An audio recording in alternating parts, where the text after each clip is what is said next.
India voice, आपकी सोच, आपकी आवाज।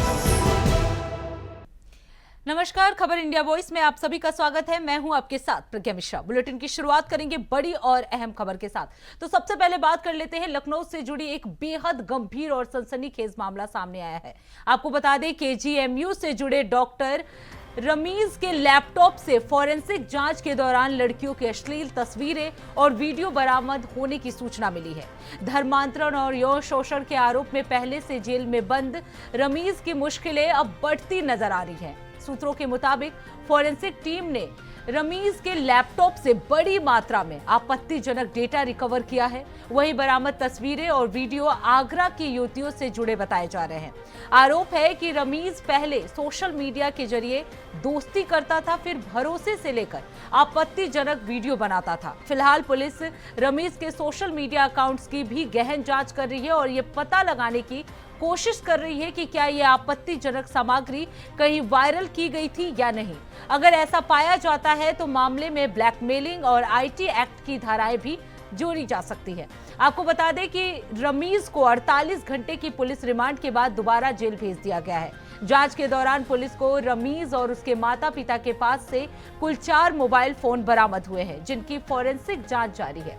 इसके साथ ही पुलिस ये भी पता लगाने में जुटी है कि इस पूरे नेटवर्क में रमीज की मदद कौन कौन कर रहा था और पैसों की किसी से लेन देन हुई है या नहीं, इसमें किसका क्या रोल रहा है, इस पे भी जांच हो रही है। फिलहाल मामले की जांच जारी है और आने वाले दिनों में इस केस में और भी बड़े खुलासे हो सकते हैं।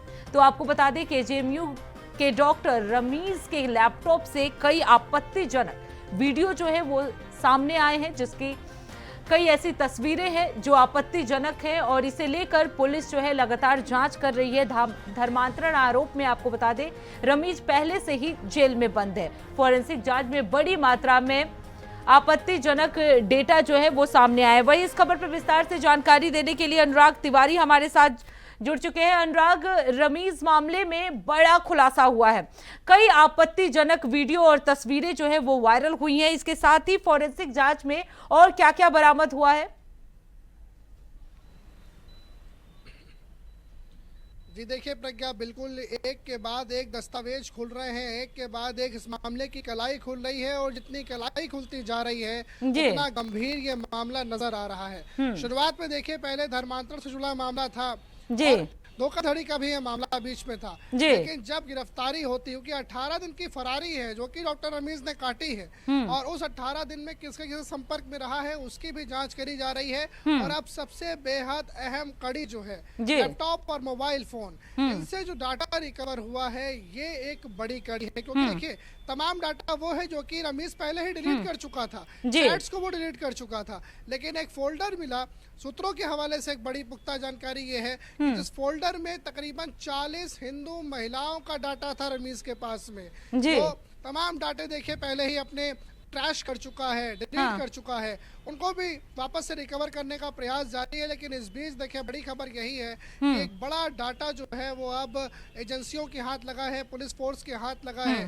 देखिए 4 मोबाइल फोन है टोटल, जो फैमिली के भी मोबाइल फोन है उनको भी अब कस्टडी में लिया गया था और उनकी भी जांच हो रही थी। क्योंकि 18 दिन की देखिए प्रज्ञा फरारी रही है रमीज की और इन 18 दिनों में तकरीबन 250 से ज्यादा फोन कॉल रमीज ने करे हैं और 250 से ज्यादा फोन कॉल में कुछ नंबर वो भी हैं जो बैन संगठन पीएफआई से जुड़ते हैं। देखिए पीएफआई वही संगठन है जो 2047 तक भारत को इस्लामिक राष्ट्र बनाना चाहता है। 2022 में पीएफआई पर बैन लगाया जा चुका है और उसके कुछ लोगों से डॉक्टर रमीज की बात हुई है।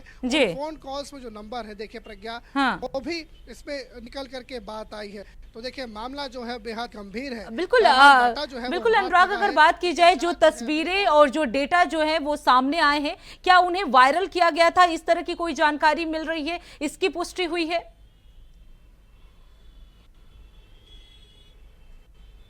जी देखिए, डाटा जो है वो ट्रैश किया गया था, लेकिन वायरल करने की अभी कोई जानकारी सामने नहीं निकल के आ रही है, क्योंकि डाटा ये बेहद ही संवेदनशील है और जांच के दौरान एक अहम डाटा है। इनमें से तमाम डाटा पहले ही डॉक्टर रमीज डिलीट कर चुका है, जिसको रिकवर भी किया जा रहा है।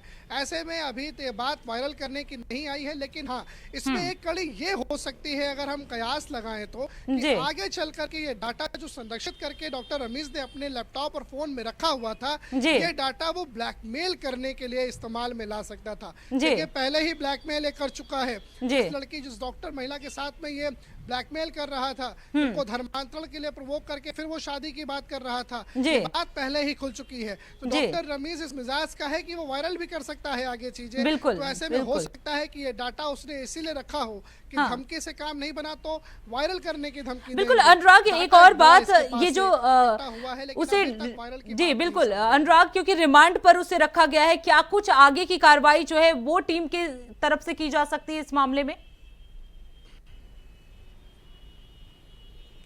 जी देखिए प्रज्ञा, तमाम ऐसे एंगल्स हैं जिन पर एजेंसी जांच कर रही हैं, पुलिस विभाग जांच कर रहा है, और उसमें से एक बहुत महत्वपूर्ण एंगल है कि धर्मांतरण का तो ये मामला है ही, धोखाधड़ी का तो ये मामला है ही, लेकिन तमाम कट्टरपंथी संगठनों से तार जुड़ रहे हैं इस मामले के। अब ये मामला जो है वो इस स्तर तक जा पहुंचा है। देखिए, अभी हाल ही में अगर हम बात करें तो जब दिल्ली के लाल किले के पास बॉम्ब ब्लास्ट हुआ था, उससे भी जाके कहीं ना कहीं जांच में तार जुड़ रहे हैं कि कहीं डॉक्टर परवेज के, डॉक्टर शाहीन के संपर्क में तो नहीं था। तो ये देखिए, तमाम ऐसी कड़ियां हैं जो अब ये विषय बिल्कुल देखिए एक बहुत बड़ा विषय बन चुका है और तमाम एंगल से जिन पर जांच जारी है। बिल्कुल, बहुत बहुत धन्यवाद अनुराग इस खबर पे विस्तार से जानकारी देने के लिए। अब रुक कर लेते हैं अगली खबर की। लखनऊ से जुड़ी एक और बड़ी खबर आपको बता दें, लखनऊ के केजीएमयू परिसर से एक खबर सामने आई है जिसमें प्रशासन ने परिसर में बनी मजारों को हटाने के लिए नोटिस चस्पा दिया है।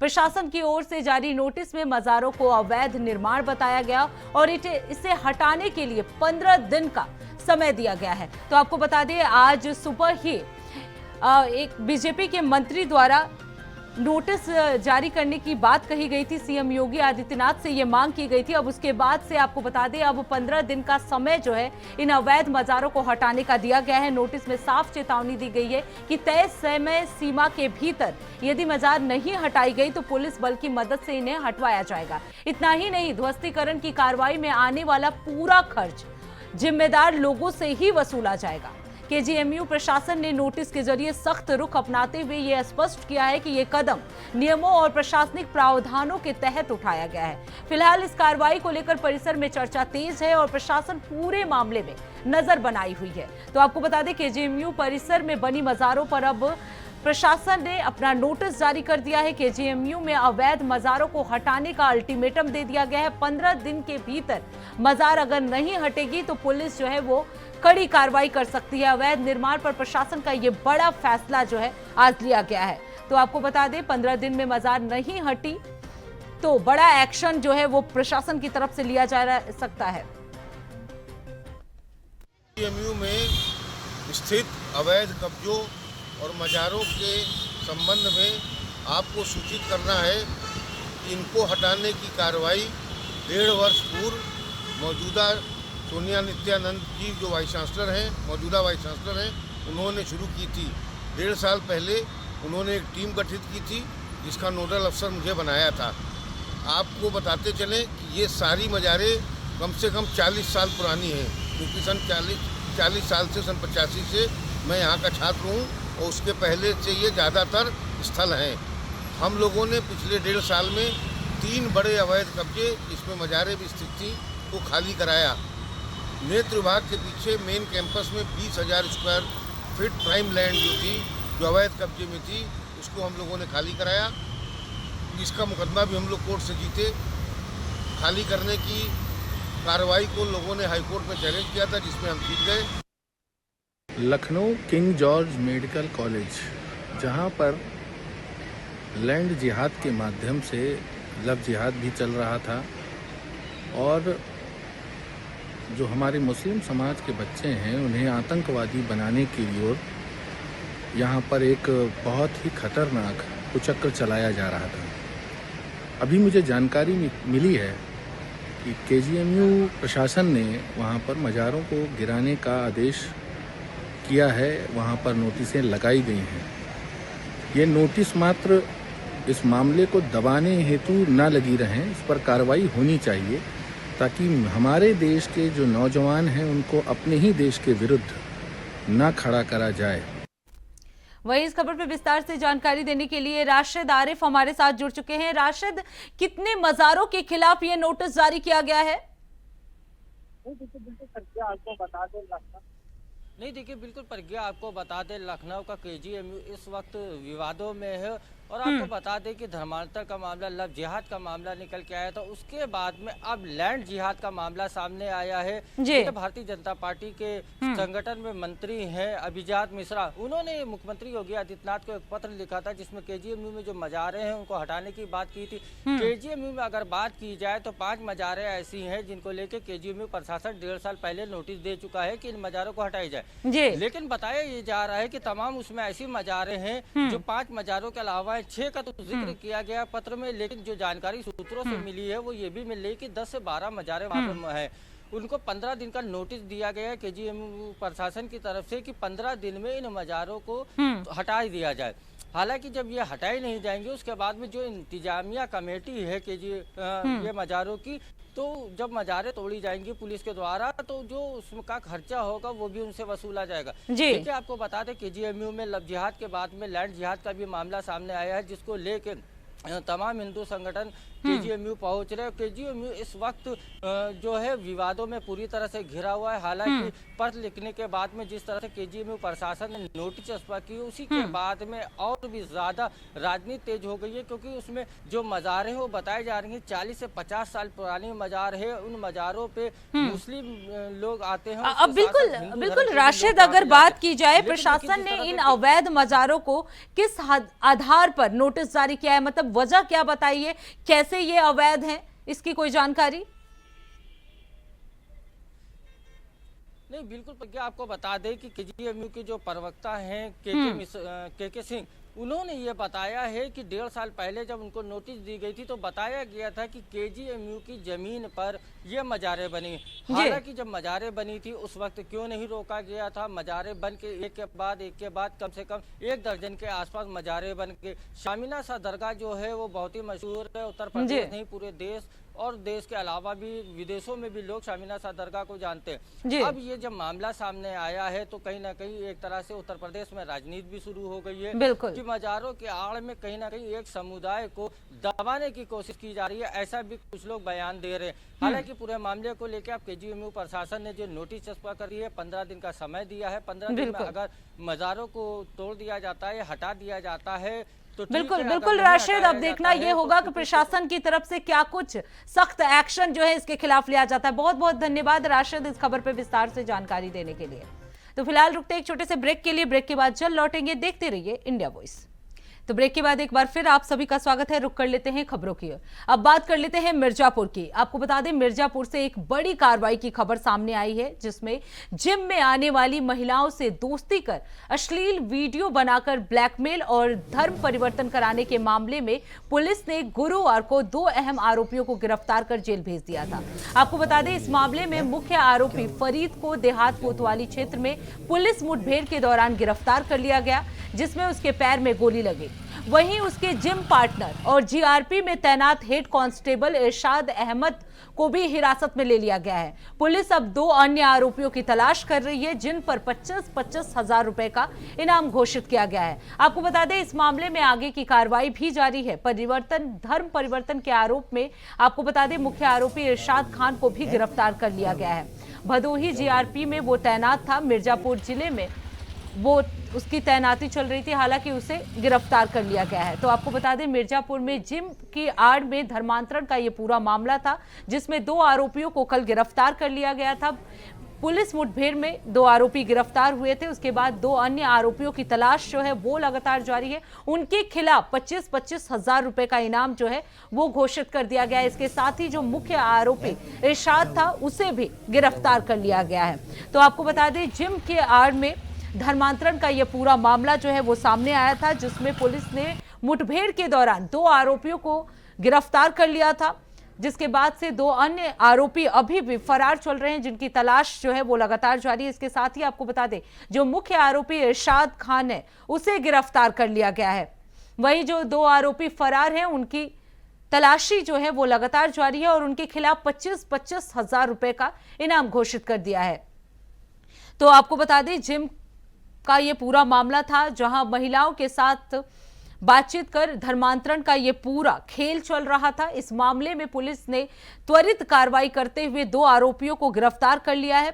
वहीं 2 आरोपी जो है इस मामले में अभी भी फरार चल रहे हैं, उनके खिलाफ 25-25 हजार का इनाम घोषित कर दिया गया है। इसके साथ ही आपको बता दें, इरशाद जो प्रमुख आरोपी था उसे भी पुलिस ने इस मामले में गिरफ्तार कर लिया है। तो पुलिस की ये बड़ी कार्रवाई मानी जा सकती है। मिर्जापुर मामले में ये बड़ी कार्रवाई पुलिस की तरफ से की गई है।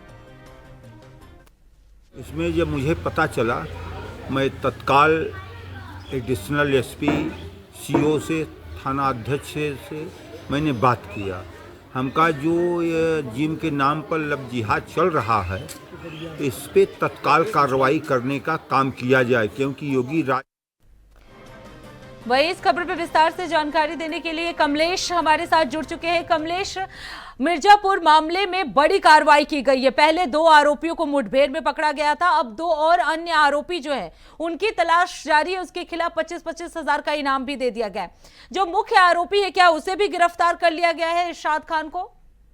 देखिए, जो मुख्य आरोपी इरशाद खान इस मुठभेड़ में कल के ही बीच में गिरफ्तार किया थाना देहात कोतवाली बरकछा के अंतर्गत में। बता तो चले, उनको पुलिस ने जो गिरफ्तार कर इलाज अस्पताल में कराने के बाद जेल भेज दिया। उसके बाद मुख्य आरोपी अभी एक सिमरान है और एक लगी है।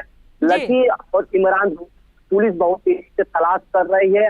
आज जो है पुलिस जो है 25-25 हजार का इनाम भी घोषित कर दिया गया। बताते चले कि ये इनका केजीएन यानी कि गरीब जिले के सबसे महंगे और सबसे बड़े जिम कहे जाते हैं।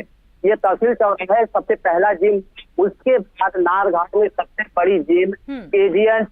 बिल्कुल कमलेश, अगर इस मामले में बात की जाए तो कैसे महिलाओं को टारगेट करते थे और जब से गिरफ्तारी हुई है क्या कुछ खुलासा आरोपियों की तरफ से हुआ है इस मामले में?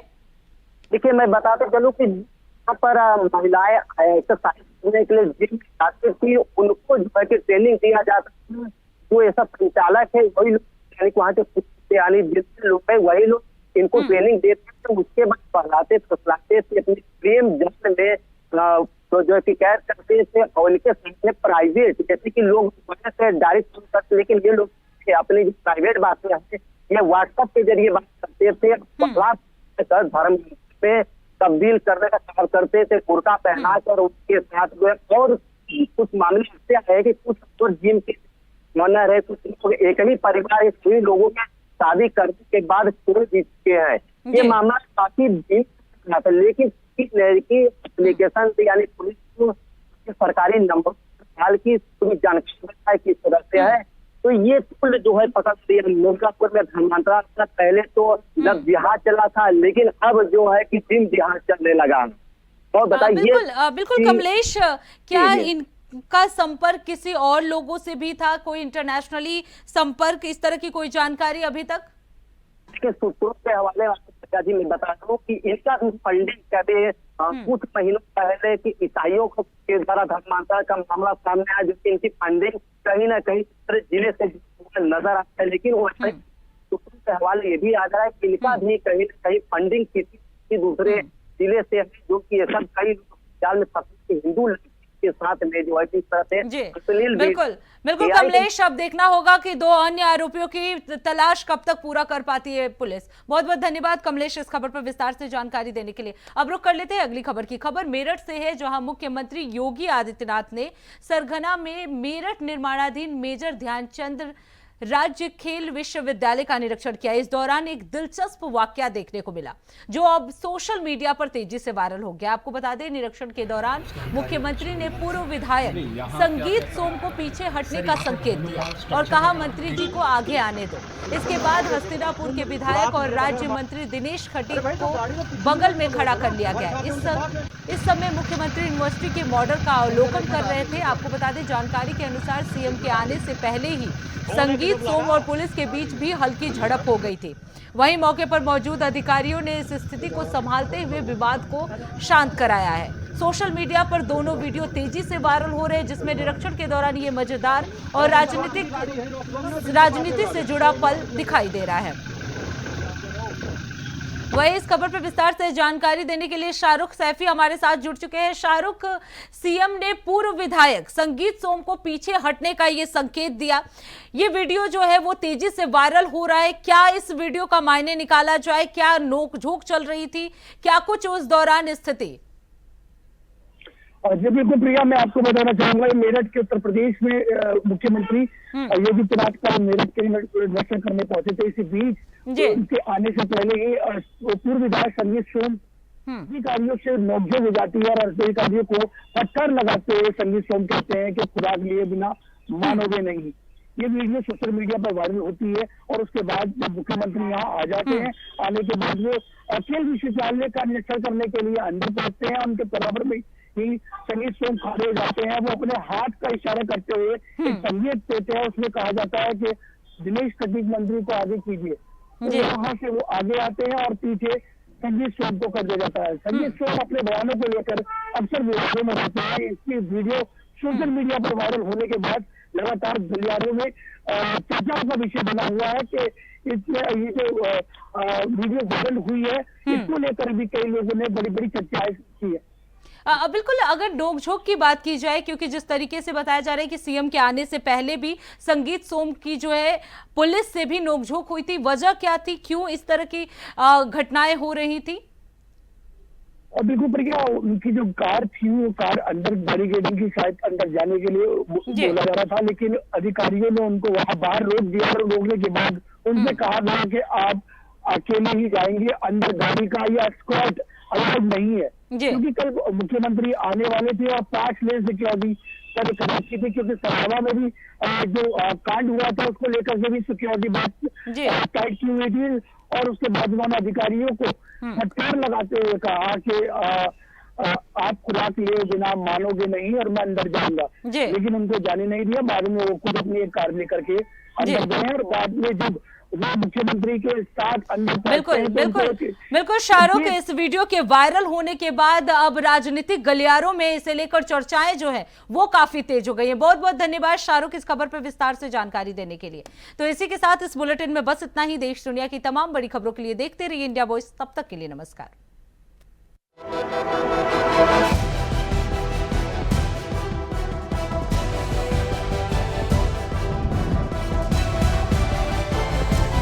इंडिया वॉइस, आपकी सोच, आपकी आवाज।